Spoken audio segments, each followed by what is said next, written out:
as the lawyers for the third impeachment complaint, alam po namin, yung mga kliyente po namin doon, mga pare, mga members ng civil society, mga abogado from Mindanao.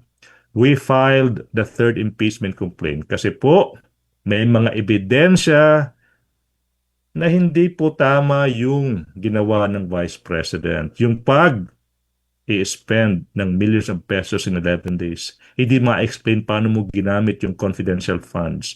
612.5 million pesos. Yun yung basihan ba't na-file yung impeachment complaints. Kasi po, pera ng bayan yung sinasabing nilustay ng Vice President. Gusto lang po namin sagutin ng Vice President saan po niya ginamit yung millions of pesos, yung hundreds of millions of pesos na pera po ng taong bayan. Dani, 2 months ago, may isang principal sa isang probinsya that was found guilty for stealing, magkano nga ba yun? 5 or 11,000 pesos.